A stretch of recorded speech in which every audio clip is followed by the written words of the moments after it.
Hello, Internet, and welcome. It's 2024. Time for the first Always Online podcast, the multiplayer podcast brought to you by MMOBomb.com, your home for all things multiplayer related of the new year. We hope you had a wonderful holiday, wonderful New Year's celebration, had lots of good food, hung out with families, maybe got some gaming gifts or gave some gaming gifts. I don't know. This is episode 501. If you missed the last episode of 2023, definitely go check it out on YouTube or MMOBomb.com or any podcast platform, iTunes, Spotify, all that fun stuff. We got to revisit with some past hosts, and it was a lot of fun. Definitely recommend checking it out. There was like 9 or 10 of us on the call. Got out of control a little bit sometimes, but it was a lot of fun. Check that out. Obviously, if you're joining us this week, thank you so much. We appreciate it. Like, thumbs up, subscribe, all that good stuff to feed those algorithms. I'm your host, Mike Byrne. Joining me, the Magic Man, is also the Noob Fridge, Mr. Troy Blackburn. What's up, Troy? Happy New Year. Happy New Year, nerds. Glad to make it into 2024. Hopefully make it through 2024. Right. So I gave 2 questions of the week last show, right? About what was your biggest gaming news story of the year. Or you could tell us about a gaming gift that you gave or received. We went through our biggest news stories of the year, Troy. So I'm going to ask, now the holidays are over, gaming, video gaming, board gaming, mobile gaming, card gaming, whatever. What were some key gifts that the Noob Fridge acquired or gave this year? Well, I always do the BoardGameGeek.com Secret Santa, and I enjoy doing that quite a bit. Got a little, I don't want to say shafted, because they met the minimum requirements and with minimum effort. But I usually give, the minimum is like $50. I usually give like $100 or something dollars worth of games. So I usually try to do 2 games. What is this? I don't do a lot. I've never done it before. So what is the Secret Santa with them? What's it do? So they assign you a target, and the target doesn't know that you're their Secret Santa, and they just know they're getting a gift coming. Oh, and so like if I was taking part, it could randomly assign me to you, but you wouldn't know it was me, and I wouldn't. I would not know it was you. Gotcha. So I sent off my gifts, and I've right towards the end of the window of when you can get gifts, I get a message. They were like, "Oh, I thought this was going to be delayed, but something came through, so I've got your gift sent to you." So they sent me a copy of Celestia, which is a small little game that does meet the requirements of the gift giving. But they sent me the French language version of the game. Luckily, the game components themselves are language independent, but the rule book is completely useless. That is tremendous. Well, maybe like for 2024, you can learn a new language. There you go. That was the point. You could learn French just to read this one rule book. Just to read this one 4-page rule book. Instruction, s'il vous plaît. Yes. Also on the line, Happy New Year with the fresh cut, Mr. Matthew D'Onofrio, the Dino Fries. How are you, sir? Happy New Year. Happy New Year's, guys. I am excited for this year as my head is bald. It is bald. It's gonna be a good one. It is bald. Left the hair in 2023. Any gaming related gifts for you this year? I got a Meta Quest from my lovely girlfriend. Oh, VR is pretty cool, you guys. Yeah. At first, she gave it to me, and I was like, eh. And then I was like, nah. I could tell she's like really upset by me not liking the gift. So I was like, okay, I'll open it. I'll give it a shot. Maybe it'll be cool. Turns out VR is cool. Yeah. Like it's still,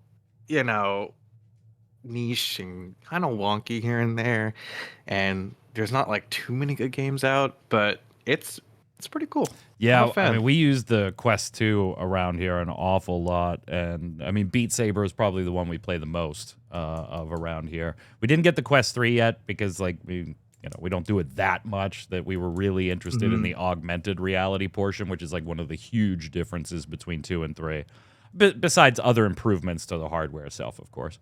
But yeah, Beat Saber gets a lot of work around here. I didn't get video game related stuff, or I mean, I gave a couple of video games to the kids and stuff as far as Santa and stuff like that, But my oldest son got a Steam Deck.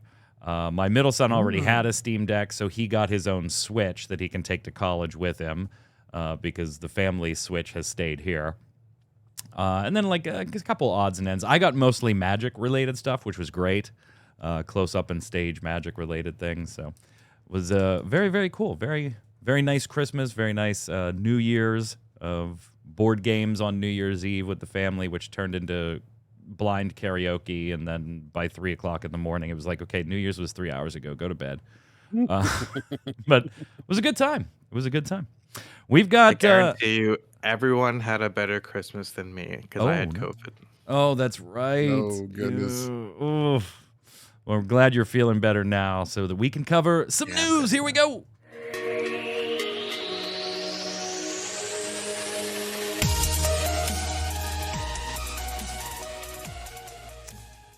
Cal in chat saying, I used to love when the Secret Santa at work came around. I'd just go to Victoria's Secret and get that $15 smell good basket, and that was that.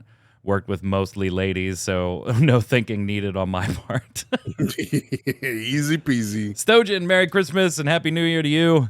And everyone, obviously, who celebrates it this Sunday. Congratulations. Have fun. Enjoy it with the family. All that good stuff. So yes, there was some news that ended obviously like the end of the year and the first week of the year. It gets a little slow on the gaming front occasionally.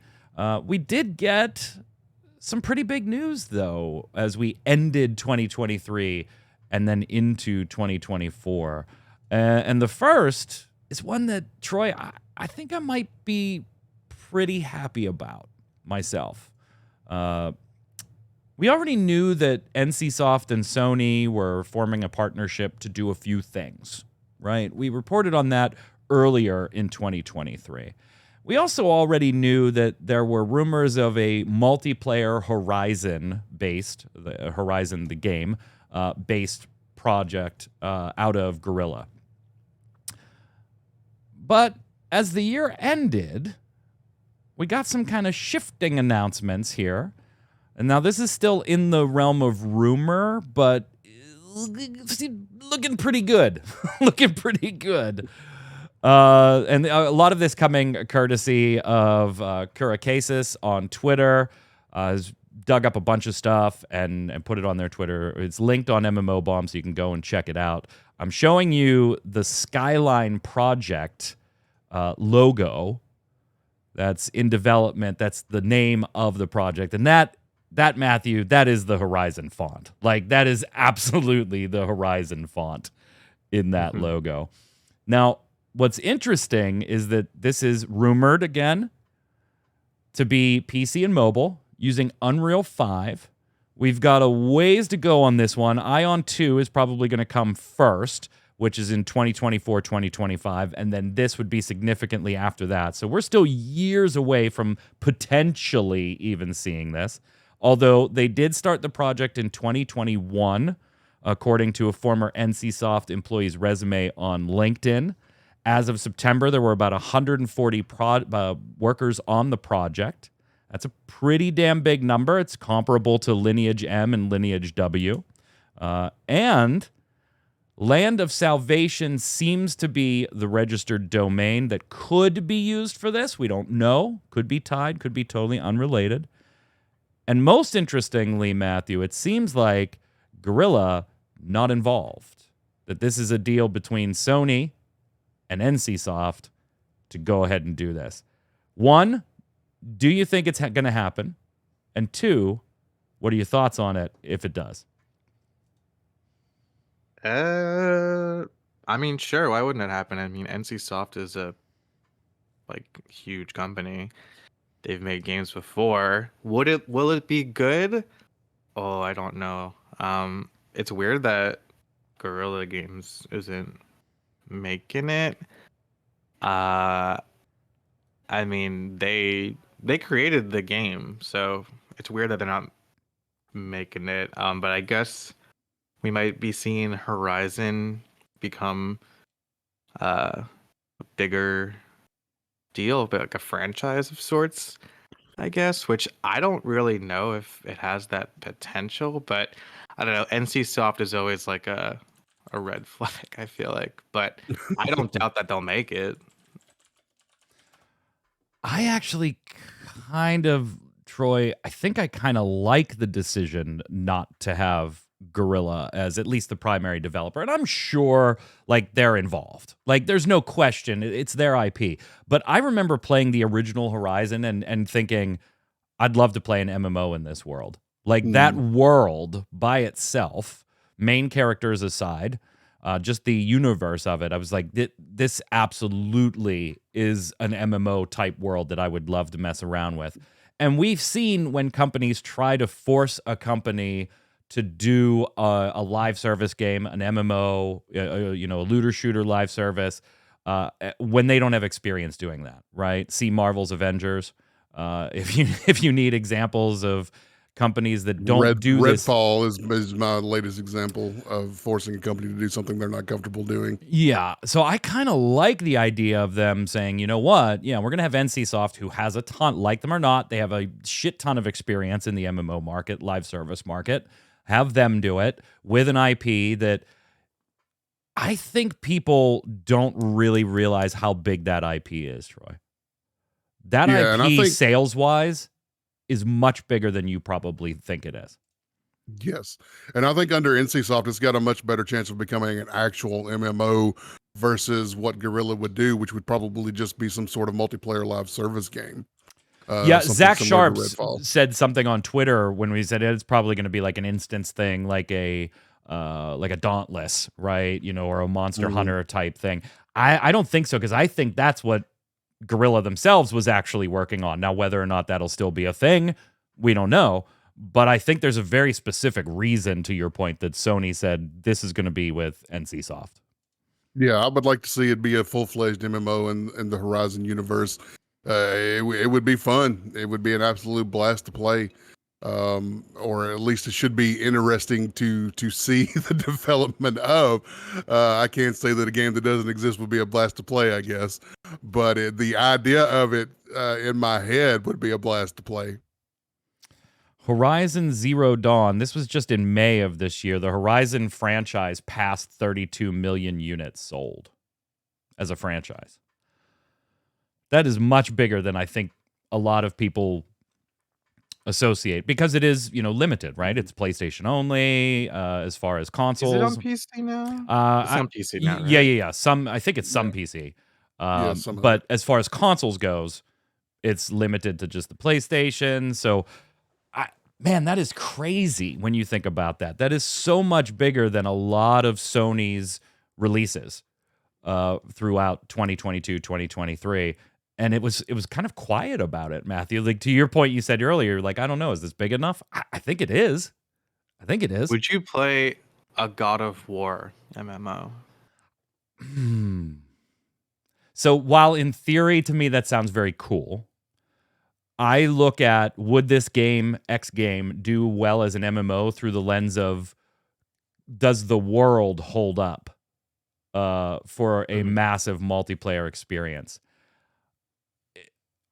I think in an MMO world, it would probably be a little too generic, because you'd really just have to bank on the mythology and the gods themselves, which we've had MMOs play with that space before. I mean, like not everybody can be Kratos, right? You can't do it. Yeah, that's what I was going to say. Everybody can't be Kratos, but everybody's going to want to be. Yeah, and then you look at something like Horizon, Troy, where you're like, okay, maybe I don't want to be the lead character. Forgive me, I can't remember her damn name. Alloy? Yeah, thank you. You look at that and you're like, well, I don't have to be her.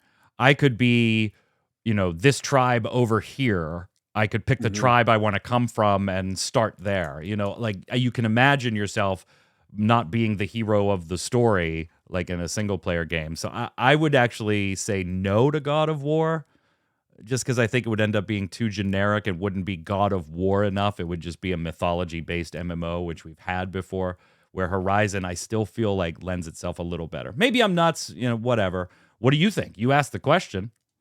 Well, do you think so in that same vein, then, would you would like a Horizon MMO kind of in the same vein that you would possibly want like an Avatar MMO? Yeah. Not the Airbender, Yeah. like the blue people. Yeah. Not the Airbender, the blue people. The Airbender would be cool, actually. I don't But know yeah, if yeah, I blue would people. particularly be as invested because I'm just kind of lukewarm on the Avatar franchise. I don't like it. I don't hate it, right? I watched them once and, maybe I'll get around to watching them again. I have no intention of really playing the Ubisoft one, the game that's coming out. It doesn't matter to me. But by the logic that I use for Horizon, yes, I could very easily see the Avatar universe lending itself to an MMO. Absolutely. Okay. I'm down with you, then I agree. A Pokemon MMO would work, but it's never going to get made, says Ninja Pandas. Takao says, way more possibility for diversity of mobs in Horizon. Plenty of robot designs to pick from. True. Baron says, I would have thought that everybody wanted to be a Jedi, yet Star Wars existed. Yeah, and everybody was a Jedi. Galaxies, however, I'll go with you on that one, Baron. Yeah. I just want to be a Twilight dancer, right? That's all I want to do. That's all I want to do. Troy, what do you think? Are you down with Horizon? Could God of War be made one? I'm down with Horizon. I think there are some risks involved with starting an MMO right now with Horizon. I know it is a big franchise, and I think that's the risk, is that Sony sees the numbers selling and starts thinking about, instead of making some money and lots of money, we could make all the money, and starts over monetizing Horizon and really adding crap to it monetization wise that really ruins the title between now and the time, because there's a long time before this MMO is going to come out if it's really under development. So, they've got time to ruin that name with monetization issues between now and then. So there's always that risk starting an MMO on such a known IP like that, especially something that's still being developed and still under Sony's banner. They're definitely going to put more games out under that name. So, and they kind of have to, right? Because the flip side of that is they don't. Yeah, you in don't which do case, anything. 4 years from now, 3 years from now, it's not as dead IP. Yeah, it's not as impressive as an IP as the announcement comes through today.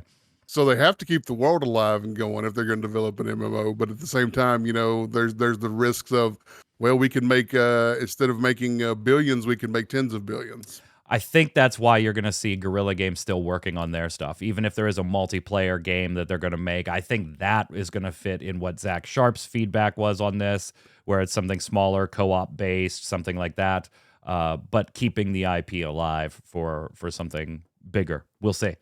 It's definitely one I'm interested in. And again, it's all rumor right now, but let us know how you feel about it in the comments below.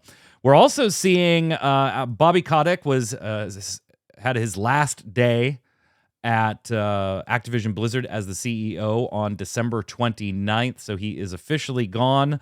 There are some other leadership, like high leadership changes coming. A few departures this month, and then a few more in March as things transition over to Phil Spencer and all the Xbox, the Microsoft leadership. So we have that all detailed for you if you're interested in who's going, who's staying. For line-level employees, you can expect business as usual. But he's gone, and we're starting to hear a few stories.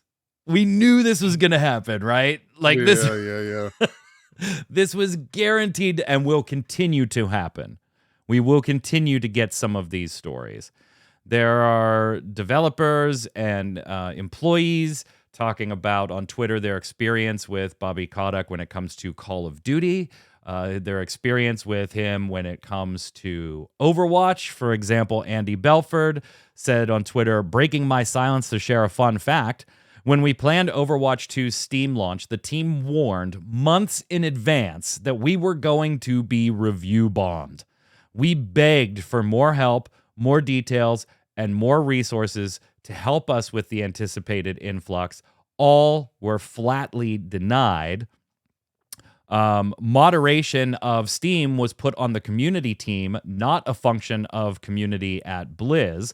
Despite my refusal to want to expose members of my team to that level of toxic content or posts. When asked whose decision it was to launch on Steam with no additional help, Bobby was the answer. Poppy's the answer. There is only one example of the culture Kotick bred at Activision Blizzard. Shit flowed downstream, usually landing on the lowest paid and most overworked individuals. Management was too busy reacting to wildly vacillating direction and decisions that made zero sense. At the end of everything, player experience / worker meant nothing to C-suite and executive leadership. It was all about that quarter's earnings call. I don't think there's any surprises in any of that, Troy, right? Like, in fact, this is probably one of the tamer Kotick stories we will hear over the course of the next year. Yeah, absolutely. This is just a CEO who understands business but doesn't understand game development itself, getting in the way of certain ideas or not, addressing issues that are going to be brought up by employees. So no surprise here at all. We had somebody comment on the news story on MMOBomb.com. Nizzy, thank you so much for your points here, by the way. Good points. And I want to just give you the second one, Matthew and Troy, and see what you think about this. They said, look, now Kotick was a demon, you can be sure of that. But the amount of devs that are going to appear out of the woods now to blame their screw-ups on Kotick and use him as a scapegoat is going to be hilarious. I don't know, Matthew. What do you think? Yeah, I definitely can see that being true. I mean, I believe that Bobby Kotick was a demon in the way he led the company. But I mean, you can't just blame all of Overwatch 2's shit show on him. I feel like there's no way he can take all the responsibility for that. Also, just want to make a point. It's not they didn't get review bombed, because like review bombing is like when you review bombing is like it's not factual, right? Like people just review bomb because of like not because they feel a certain type of way. Overwatch 2 got reviewed poorly in like waves, and because they deserved it, that's not review bomb. Just wanted to point that out. That's a good point. Yeah, to Cal pointing out every failed product is now on the guy who no longer works there. Yeah, I mean, you're always going to have some of that. Bobby personally effed up Warcraft 3 remake, right? Actually, yeah, I think that was Bobby, or at least his executive leadership in the decision to push that thing the way they did. Yes, I mean, that one, yes. All of them, maybe not. But that one, yes. Christina took to Twitter, working on Call of Duty for 2 years as a programmer at Demonware. Bobby's decisions made our game worse. In my first month, according to Christina, it came out that he threatened to have an employee killed. Obviously, that's an allegation we cannot verify from here.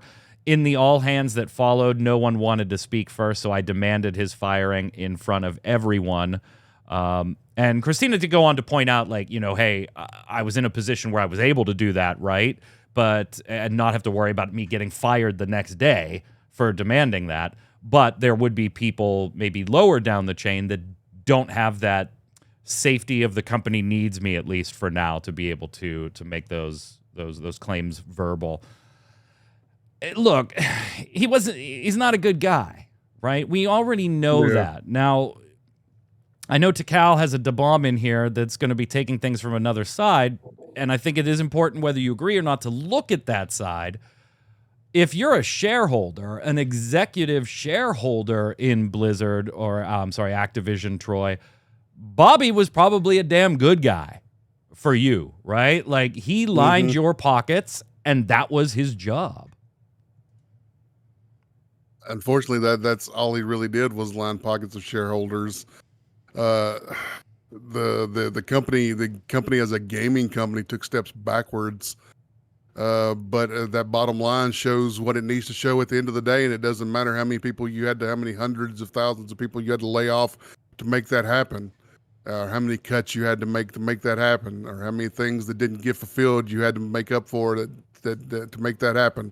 At the end of the day, he did make it happen, and got $15 million to walk out the door. 15, almost, just shy. Not a bad gig. Just shy of $15 million just to walk out the door. There are other executives, as I mentioned, that are leaving that are going to receive packages that are actually more than that because they have equity stock that has vested, partially vested, where, Bobby's was done. So he has stock that has value to it already. So he's just compensated in straight cash, homie, a little less than $15 million just to walk out. Just to walk out. Mike, I'm walking out. I'll expect my check for $14 million Bye. to be in the mail. $14 million. We'd have to give you this site and IGN and just say, take them with you. Like, to even, and that's assuming IGN is worth about $15 million. It's not, but yeah, to Cal, like, you're not wrong. Like, that's what the CEO's job is to do, but is to make money, particularly in a publicly traded company, Matthew. But you'd like to look at it and say, this is the thing I find weird. You'd like to look at it the way Kotick ran Activision Blizzard and say, yeah, that'll work, but it's not sustainable, right? You can't half-ass projects for a long period of time, have revenue bursts and do layoffs. You can't follow those cycles for very long. You may make millions very, very quickly, but then you kind of got to run, right? It's almost like a Ponzi scheme at that point. Your next projects aren't funding what you've already spent. But defying the odds of how you'd like the world to work, he was able to sustain that stupid, awful trend of mismanagement or mistreatment of employees, projects having less than stellar launches or performances or business decisions made as far as the consumer is concerned, and yet all the evidence shows it kept making money, it kept making more money, and more money, and more money. It's not supposed to work that way, but it did.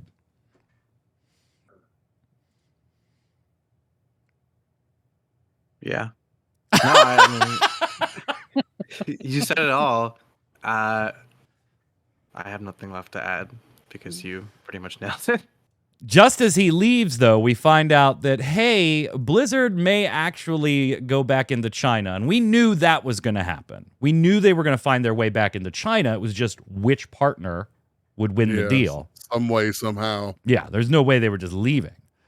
After the bad breakup with NetEase and NetEase tearing down the World of Warcraft statue outside its offices and all that fun stuff.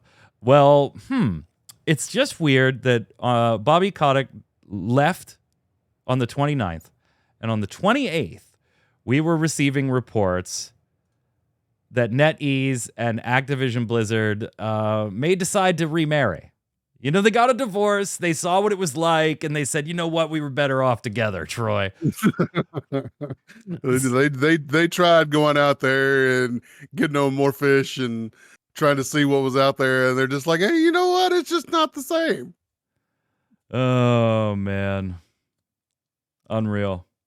Now, Isn't again, that bad news for Taurus Land?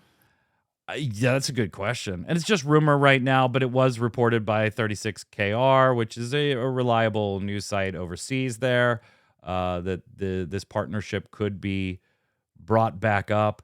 Remember, they didn't say, or they said, what did the NetEase guys say? Hold on one second. See if I can find it. NetEase president of global investment and partners, Simon Zhu. And this was like back when things were going bad. And he said, one day when what has happened behind the scenes here could be told, developers and gamers will have a whole new level of understanding of how much damage a jerk can make. Now, he didn't expressly say Bobby Kotick, but it was highly implied at the time.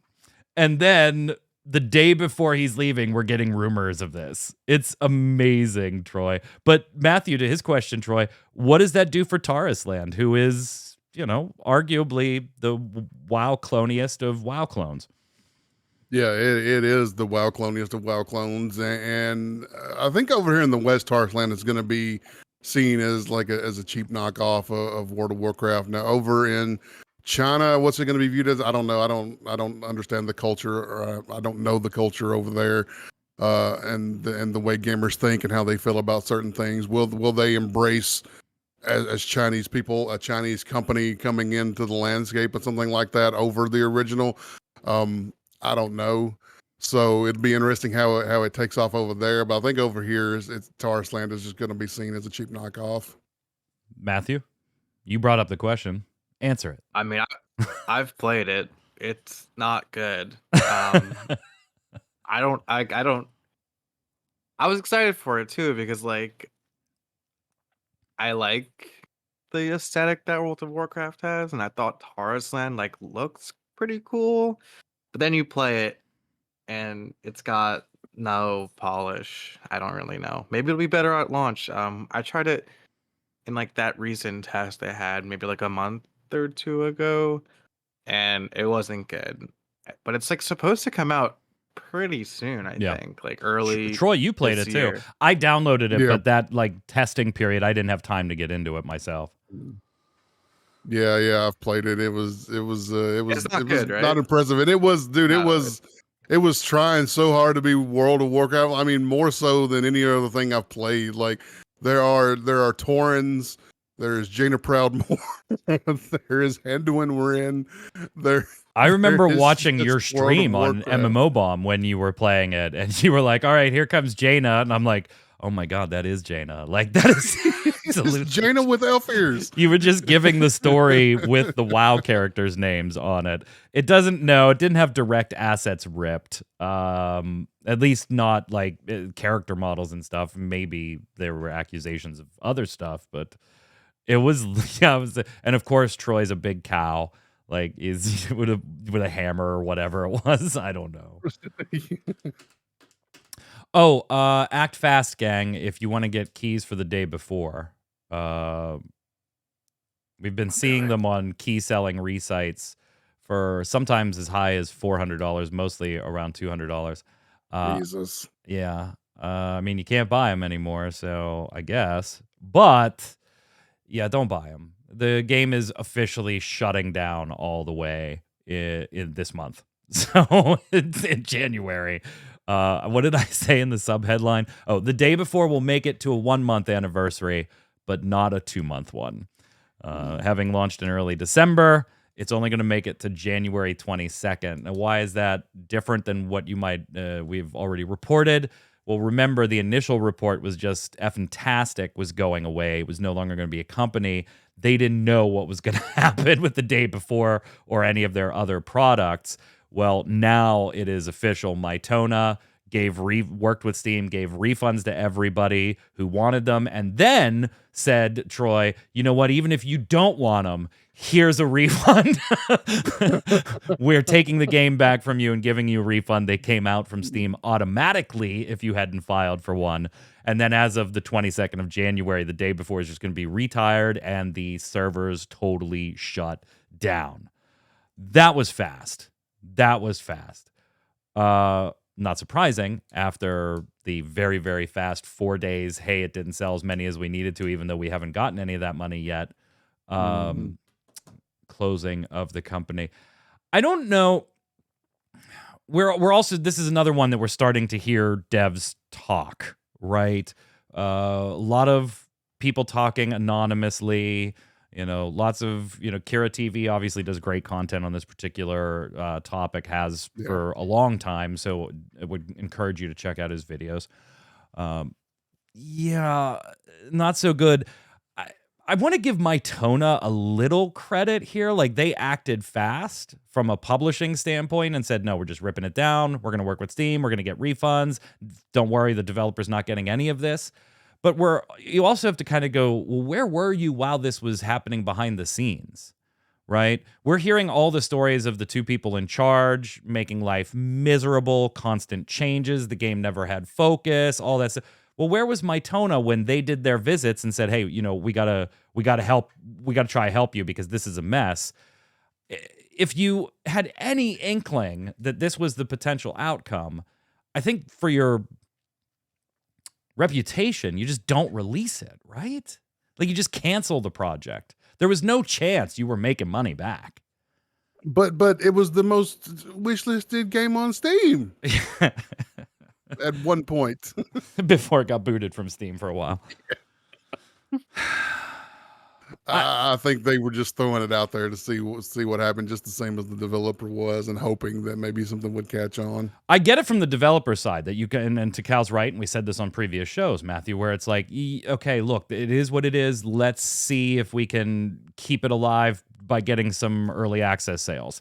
And make it into what we want to make it. Even if that was, they had pure intentions. Let's give them that for just a second. The intentions were absolutely pure. I don't think they were, but let's give them that they were.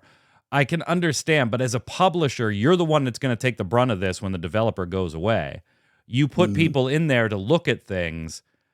As a publisher, I think, I'm giving credit for the way Mytona handled the Fallout portion, but I got to take away a lot of that credit because you knew this was going to be the Fallout and you went anyway. Yeah, I think everybody knew by the time it came out that it was going to be a train wreck. It was obvious. The red flags had red flags. It was just a mess waiting to happen. Matthew, you were going to say something? I was going to say obviously Mytona knew the game was trash. I'm thinking that they were kind of like to F-Fantastic. I hate that name, by the way. F-Fantastic, they were basically F-Fantastic, like, okay, well, we're already this far into the game. Just drop it. Let's see what happens. And then maybe they were always like, okay, well, if the game fails, we'll just blame it on F-Fantastic and we'll give refunds and we'll come out on top looking like we're okay because we still want to continue as a publisher and on to the next one. That's what I feel like what happens. I feel like this is definitely one where like 2 years from now we're going to have some serious information about like where lots of chunks of money went and from whom and to whom. And do you remember when Kurt Schilling's thing collapsed, Troy, back in the Game Breaker days? And how it was like a year or two before we really saw like what was going on behind. I feel like this is another one of those. I feel like this is. We'll find out who got Ferraris. Right, exactly. Yeah, 38 Studios, and the Kingdoms of Amalur IP. Oh yes, the good old days.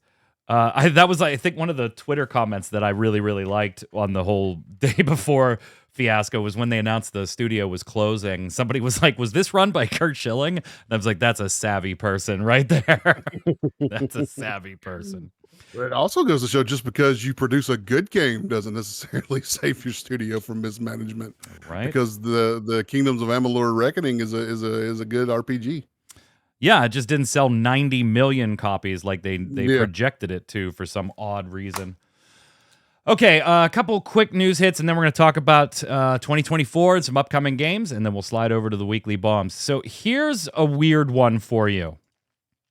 Last week, China regulatory bodies released some information talking about proposed monetization changes in live service games. Now, there was a list of various things they wanted to change, right? But some of the more marquee changes when it comes to monetization in live service games were things like daily login rewards. They didn't want those in products anymore. Or bonuses that you could miss based on timing. Gotchas needed to have, or loot boxes needed to have not only the odds posted, but also the ability to buy the individual items that were contained in that loot box separately if you wanted to buy it directly. There were a lot of different little regulations on these proposed changes. And I gotta say, I kind of like them. Like, I don't want to give China credit for like being all altruistic and doing it for the right reasons, because this kind of goes along with those whole they don't want people playing games as much as they play them or as long as they play them, or minors to be playing them. Like, they have all that different regulation. This was in furtherance of those. If a game closed, any unused currency had to be refunded to customers. There were limits on daily spending, caps. Like, there was all a disabling of gacha entirely for minors. No auctioning or speculating on virtual items. Like, these were all good things from a consumer standpoint. Here's the catch, Ninja asking, like, these sound good. What's the catch? The catch is, upon the announcement or release of these proposed changes, Tencent and NetEase stock collapsed.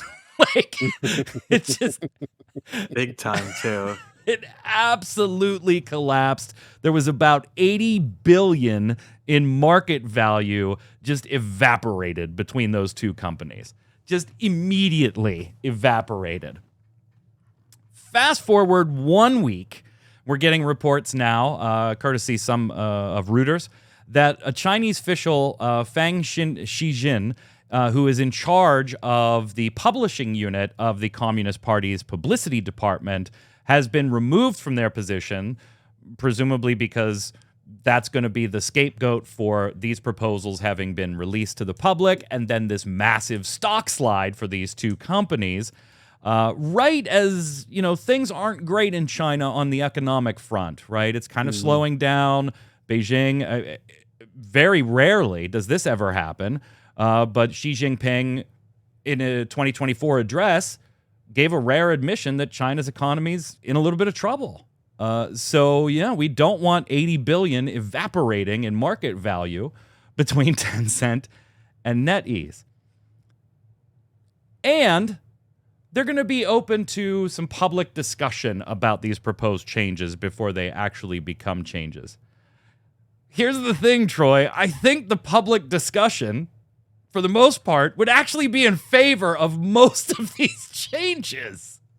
Yeah, like, even so. Chinese gamers would probably be in favor of most of the... Like, if you're a minor and they're imposing limits, you're probably not in favor of that. But I don't think even Chinese gamers would look and say, yeah, I would rather just buy what I want to buy instead of taking a chance with a loot box. Make them put it up there for me. Like, most of these are consumer-friendly changes, which makes it odd to see them coming out of China sometimes. But now I think they won't go through, and it doesn't matter what the public's feedback is because, well, damn, that really hurts business. Yeah, it'd be interesting to see the public's take on it, if their thoughts are in line with ours with that kind of stuff. I would imagine to at least some extent they would be. I could see some things like daily spending limits and, like you said, the minors not being super excited about further restrictions to their playtime. But other than that, yeah, it sounded like some good changes. Unfortunately, it collapsed the gaming industry for that country. So, see what comes out of this in the long term. This is definitely something to keep an eye on to see, do any of these changes actually come through, and do they permanently affect the stock market with those companies over there? Matthew, I know you actually have a little bit of a more positive view when it comes to like loot boxes and things like that than I do, or Troy does, or some other gamers do. What did you think about these different limitations on taking these away from minors, making the changes as far as daily caps and things like that? I know you're very, I don't mind these, but you also don't have like an addictive personality that causes you to spend your whole fortune in MapleStory. Okay. I didn't say you like them. I said you have a little bit of a more positive view than I do. That's fair to say based on things you've said on this show. That's fair. I like loot boxes when they're not sold for real money. Oh, gotcha. So like Rocket League does, where you get it as a reward for thing, and that's it. Overwatch 1 had a really good system with loot boxes because you could earn them just by playing. Gotcha. I think these changes are solid. I'd be surprised if like nothing changes in China after this, because the fact that they announced these proposals and then lost a bunch of money and then immediately walked it back, Like that's so blatantly anti-consumer from the government side. Yeah, but it's I'd be China. They surprised. don't care. Like it doesn't matter. But they do care though about uh like their image, like of their on the society. worldwide They stage, do care. yes. Yeah, they care. So I'd be surprised if nothing happens from it. It's possible like there's like a minor change in regards to uh gambling and minors in video games, but I'd be surprised if absolutely nothing changes. And I agree that those changes were good. Yeah, for the most part, they were good. You know, I read them, and I think I tweeted out, I was like, look, I'm not giving China credit for being like altruistic here, but there's nothing on this list that I'm like violently opposed to. Nothing. Matthew, I brought this one specifically for you. Nexon. I appreciate that. Just got slapped with another fine. Now, remember, they got slapped with a fine a while ago, really dumb fine. It was like a few $100,000 for virtually this same thing. Now they're getting slapped with an $8.9 million fine by the Korean antitrust agency because Bubble Fighter and Maple Story went ahead and just decided, you know what, those odds we're going to put up for loot boxes, particularly cubes and Maple Story, yeah, those aren't the actual odds, but we'll let you think those are the odds so that you continue to buy those loot boxes. Yeah, they got busted again, almost a $9 million fine, which I'm sure will totally make sure that Nexon never does anything like this again, Matthew, ever. 9 million's just super heavy. They probably made 100 bajillion off the damn loot boxes. And like this wasn't even like recently. This is like they got caught like a couple years ago, I believe, maybe like 2021. This fine is in regards to, and like the offense is they. It's just so interesting because like they like trademarked an AI system that would basically change your odds based on like a number of different things, like how many friends you had in Maple Story, when like the last like odds would be good for if you haven't logged in a while, and odds would be bad if you play a lot. They would base it on like your geographic location, I guess, so which maybe means like if you live in like a wealthy neighborhood versus like a poor one. The details are very interesting, fascinating. Really, I found them. But sketchy's the word I would use. yeah, no, sketchy, but like I think really interesting. Sketchy, I don't but know. in an interesting way. Yeah, I don't know. It's very. I think it's like it's just something that you would never think that a company could do. But I mean, it's Nexon. I mean, you shouldn't be surprised. And like the thing is that these guys are, they're still developing games. I mean, I'm really looking forward to the first Ascending coming out, right? Same. But it's just like they're so evil. they're so evil. Yep. The thing that has me most worried about the first Ascendant is Nexon's name attached to it. Yeah, I mean, chat's already echoing the same things we're thinking, Troy. It's like $8.9 million to be exact is the fine. The way that'll show on the P&L, it'll like be right above the cost of office staples for Nexon's global spend for all of their offices. It'll be, a huge nothing on the bottom line. I'm sure they'll never do that again. It's only the second time that they've done it. So no. Troy put up our list of 22 upcoming MMO games releasing in 2024 so far. And while not all of them, if you check the list out on MMOBomb.com, not all of them are going to see probably full releases in 2024. We did put a little thing at the end there just saying, hey, look, there's one or two of these that we'll probably have more wide-scale access to. Maybe a expanded closed beta or even an open beta. Might not be an official launch, but we should be able to get most people get their hands on, or at least have a lot of information. I'm not going to go through the entire list here. There's some that I'm sure you can guess are on the list, right? Path of Exile 2, absolutely on the list. We've already mentioned some other games, Throne and Liberty, things like that. Blue Protocol, a huge one for 2024. But Troy, I did want to take a moment just to see what is your personal favorite or two here that you're looking forward to in 2022 or 2024. Wrong year. 2022. Now we've gone back in time. Yes, we've gone back in time. You know, my number one anticipated off this list is Nightingale. Has been for a while now. Really looking forward to that. But Throne and Liberty now, with some of the changes that they've introduced, I'm interested in getting hands-on with that. I'm not saying it's going to be like the next great game or nothing, but they've got me re-interested enough that I want to try it out, give it a fair shake, really get some time into it, and see what it's all about. So, you know, Nightingale number one for that survival multiplayer goodness, and then Throne and Liberty as just a new MMO experience. I'm kind of looking forward to that. Okay, so Throne and Liberty is also instituting server mergers on the 17th in the Korean launch. They're going to go from 18 servers to 7. Yeah. Whatever that says about the game, I'll let it say that for the game. Like, could that be they just spun up too many servers in anticipation of many, many more people than actually came to the Korean launch? Or was that fine for launch and all these people left? And I don't know. We'll have to wait and see.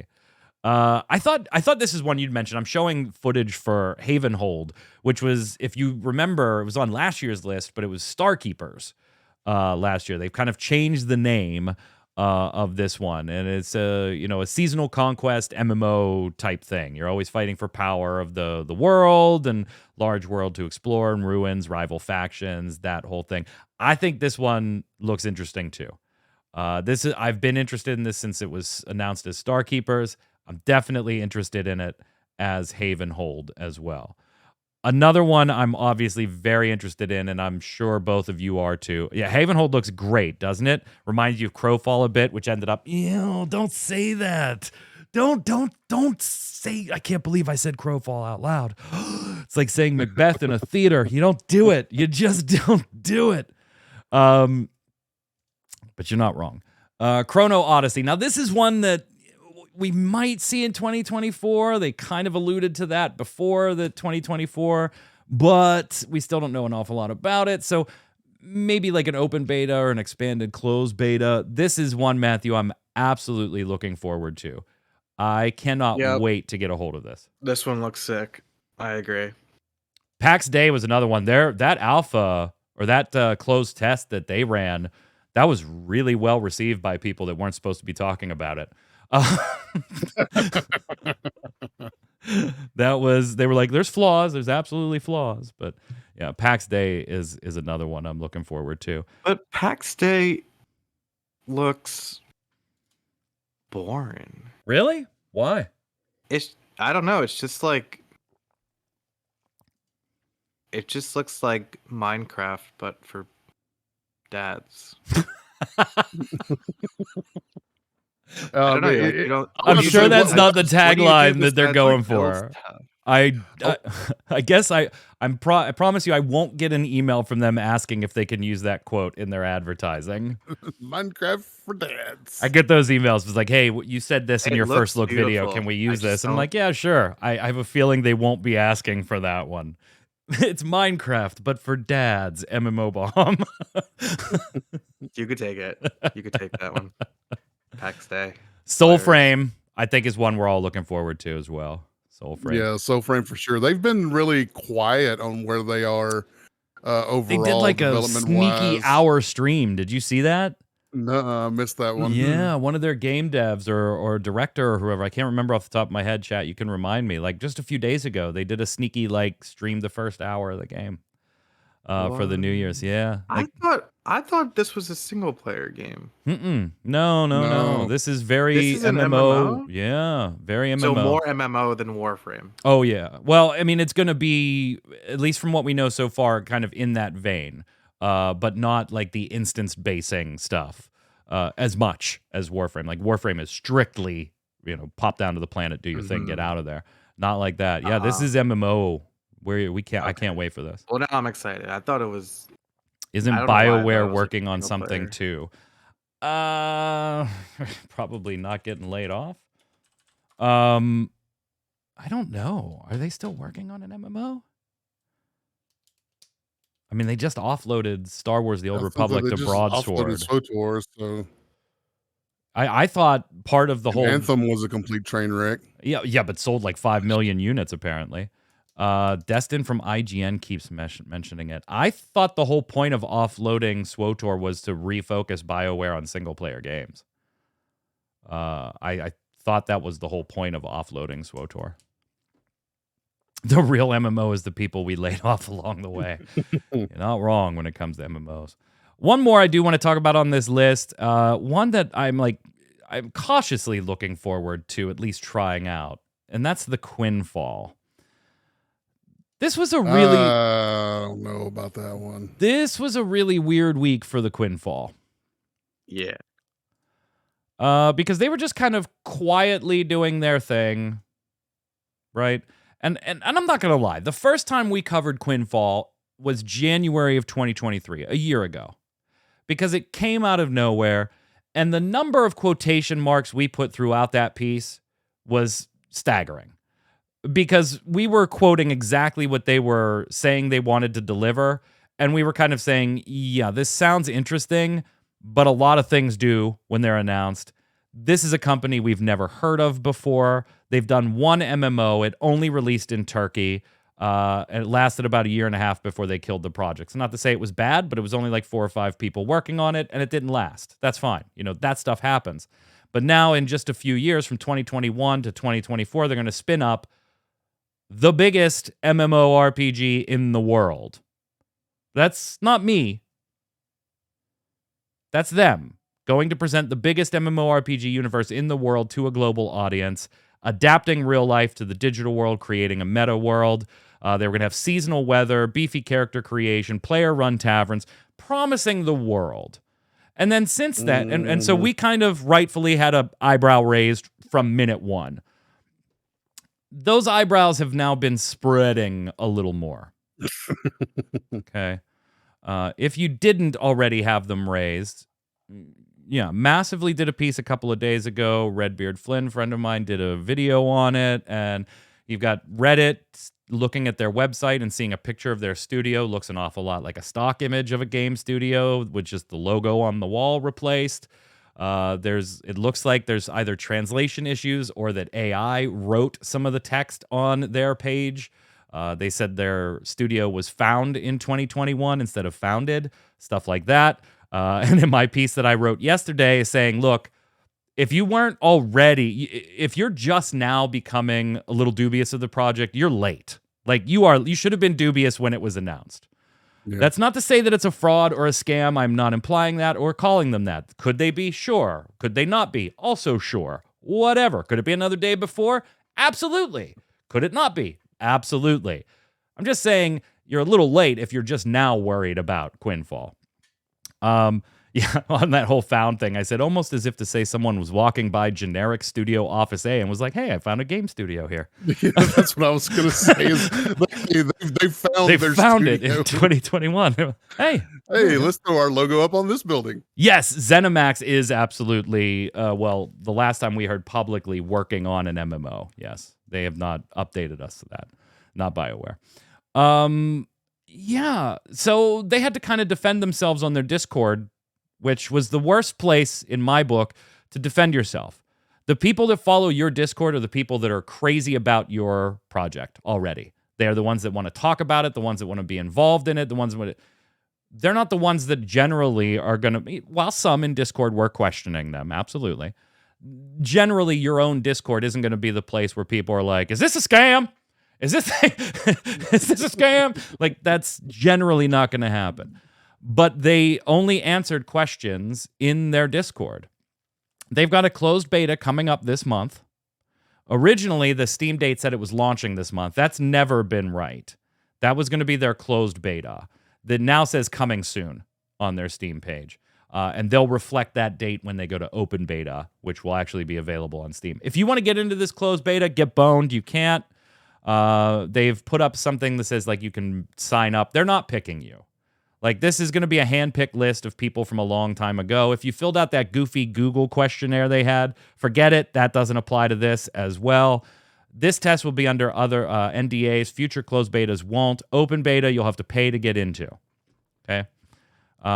Is the team using artificial intelligence? Yep, they are. Are they using ready-made assets? Yep, they are. And they said, we're doing that because we have a 2016 square kilometers of world. We wanted to focus on that and the systems. So yes, we've never made it a secret that we're using ready-made assets to a good degree. Here's my favorite question. What do you think about the fraud allegations regarding Quinfall? Remember, this is only answered on their Discord in the FAQ. There's no logic behind the fraud allegations against Quinfall. We do not charge our users through a Kickstarter campaign. We're offering the first closed beta for free, which we're not letting you into. They didn't add that last part. I did. We are completely transparent about these matters. To which I, in an article yesterday, pointed out two things.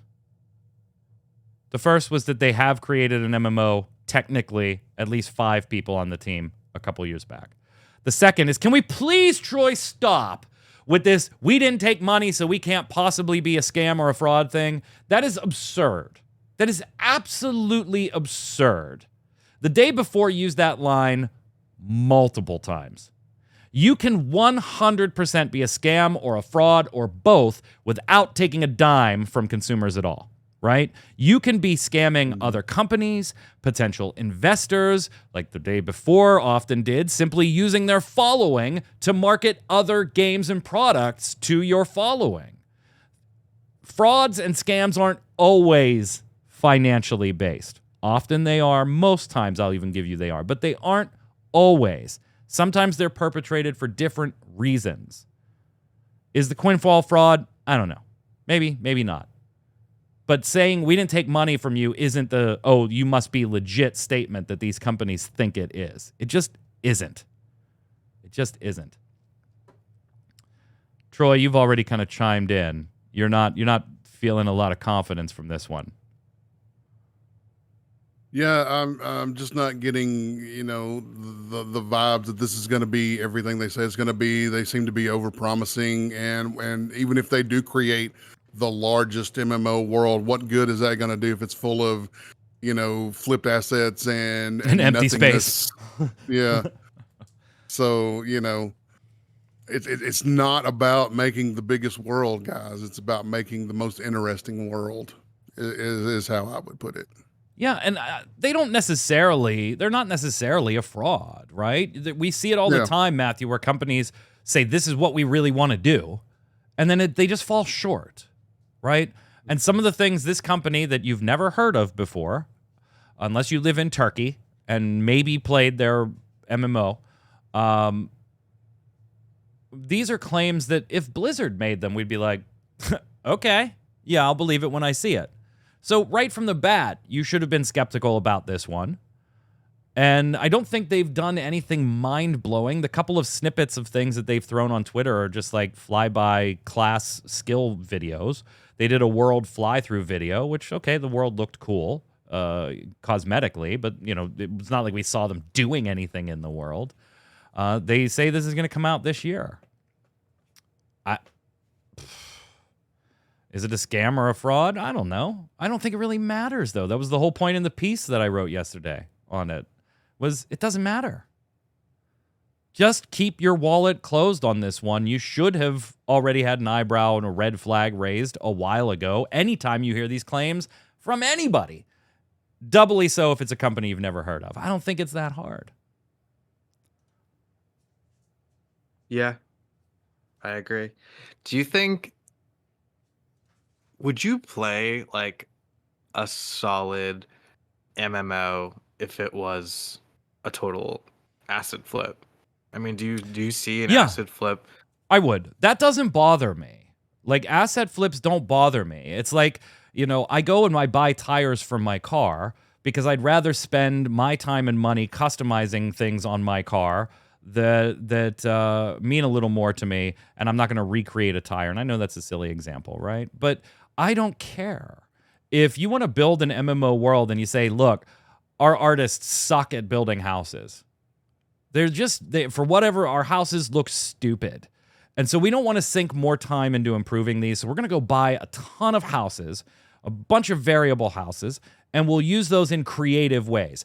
Now, am I okay with you just, grabbing assets and copy pasting them throughout the world in the same form and function every single place? No, because then the world doesn't. World.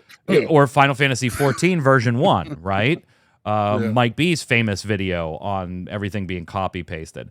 But I don't have a problem with you on the surface buying assets and using them. That's what they're for. That's literally what they're for. Hey, I know how to program, but I'm not an artist. And that's a perfect example in my side, for me personally. If I was going to make a platforming game, I'm not an artist. So that means I either have to commission and pay an artist to make the things that I want, or go to a Unity store or an Unreal Engine store and buy the things, and then I can program them in a really cool way in this new cool idea I have, and who cares if they were assets? Yes, I would absolutely play it. Okay. I agree. Now, if they're just straight buying asset flips to pump a game out, or buying assets to flip a game out that's garbage and get a couple bucks and then disappear, no, obviously that's a totally different story. Totally different story. One of the only asset flips that actually ended up being a good game years later was Rust. Changed my mind, says Irvion. I've been following you since Game Breaker and watch you on MMOBomb, so there's a little +1. Oh, well, that's nice. Thank you. That's very kind. Yeah, so just keep an eye on the Quinfall. Don't open the wallet until you have to, and if you haven't seen enough before you have to, then I guess that answers your question. Let's go do the weekly bombs.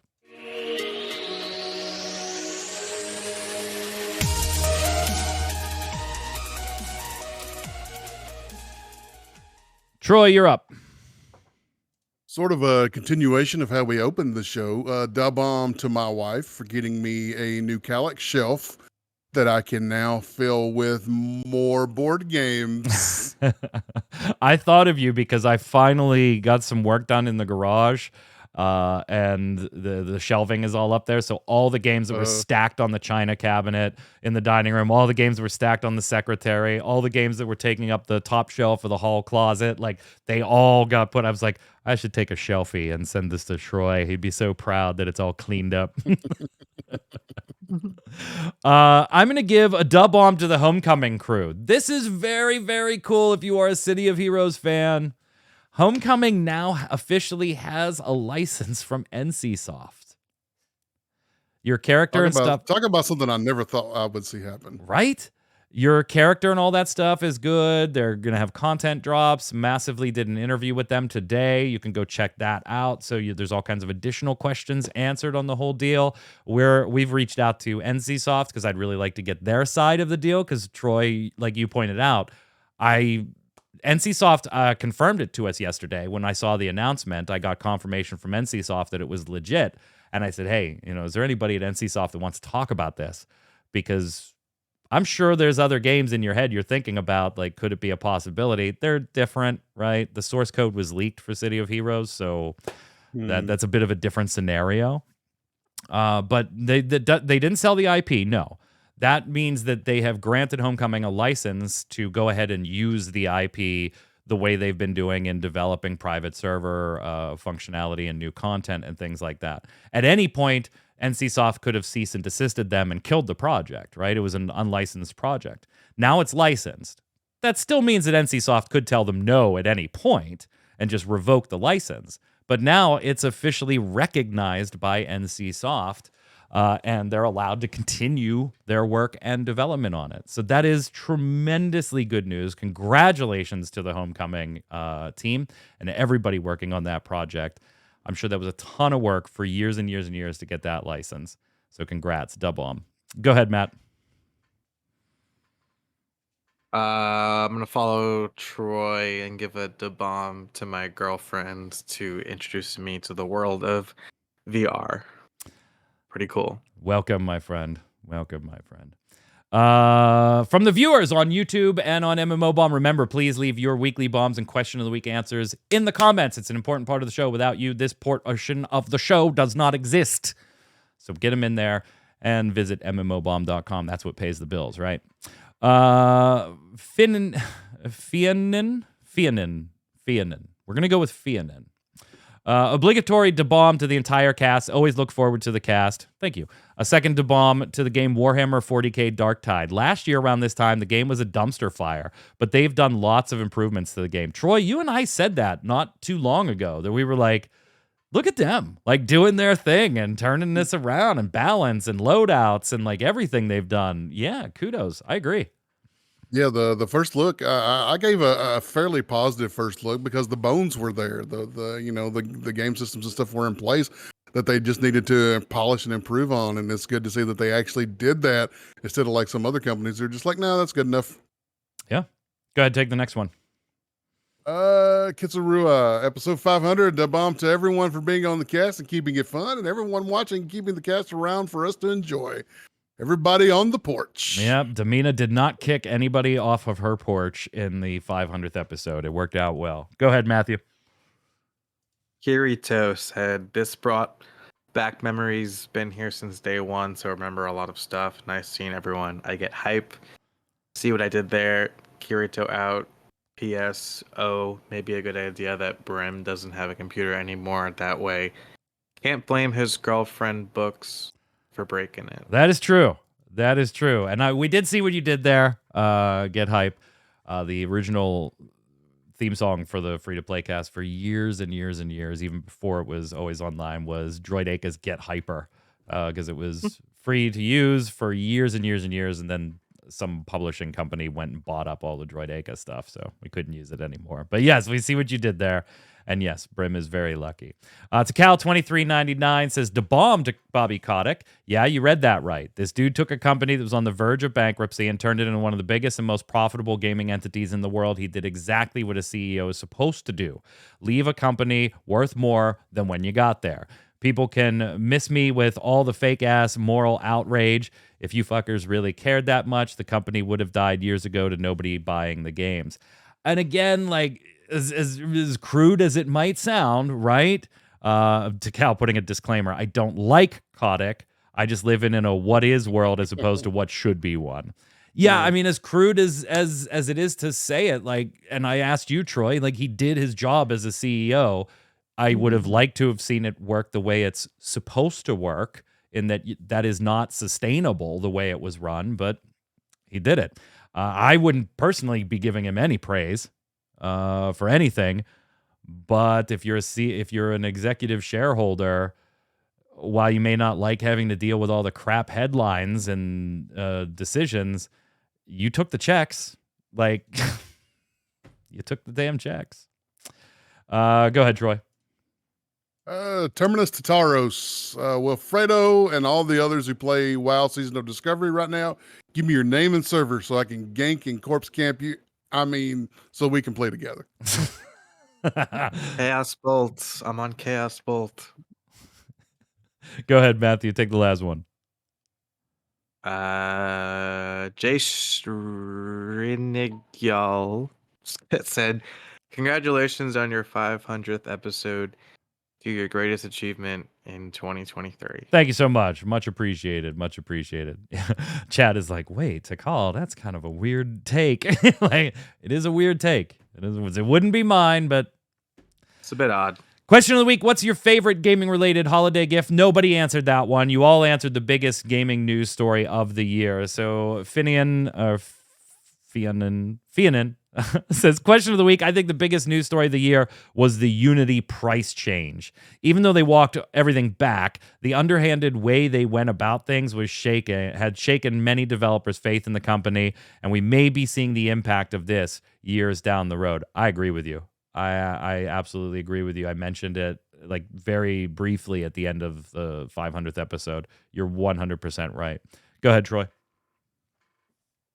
Kitsurua says Baldur's Gate 3 and Larian Studios for proving a game can actually be finished before it's released. Not to mention all the feedback they have taken to build out the game more as things have moved along during development before and after release. Imagine that, a company that listens and makes a good game, and then they get Game of the Year. Takal chiming in on the question did answer it, saying, I bought myself the 2 most recent Guild Wars 2 expansions, as well as the Elder Scrolls Online Necron expansion that came with a few of the previous ones. Yeah, that was a nice little sale they had on both of those. Go ahead, Matthew. Metallica fan 1442 said, congratulations on the 500th episode. In regards to the question of the week, all the job losses and redundancies are probably the biggest stories of 2023, especially Embracer Group, closing lots of studios, etc. Not video game related, but I bought myself a load of new Warhammer 40k models to start a Chaos World Eaters army, so I'll be gluing lots of models together. So you got a lot of assembly and painting ahead of you. Question of the week this week. What's the 2024 game you're waiting on the most? Now, it doesn't actually have to make a full release. You could do like we did on our list. If you think it's going to be in an open beta or a widely available closed beta sometime this year, that's perfectly fine. What game are you waiting for the most? In the meantime, if you need some inspiration on MMOBomb, we have our company list of 22 upcoming MMOs for 2024. And later today, we're going to put up Matthew's list of 13 multiplayer games that he personally is looking forward to and why. So you'll have a bunch of different articles right in the top banner that you can go and get some inspiration on while you answer the question of the week and give us your weekly bombs down below. That's going to do it for this week. Until next week, Matthew, where can everybody find you? YouTube. Look me up on YouTube. At Dino Fries. Troy. Bye-bye. I am working on a board gaming YouTube channel. I've got it set up. I haven't got any videos on there yet, but if you want to go over there and give me a subscribe, I'd appreciate it. It's Noob Fridge Board Games. Imagine that. Imagine that. I'm Mike Byrne, aka Magic Man. You can follow me right there at MagicMan1, but more importantly, follow at MMOBomb so you'll know every time we're going live with our podcast, any of our streams, and every time we post an article, a video, a giveaway, or more. Stay safe. We'll see you on the servers.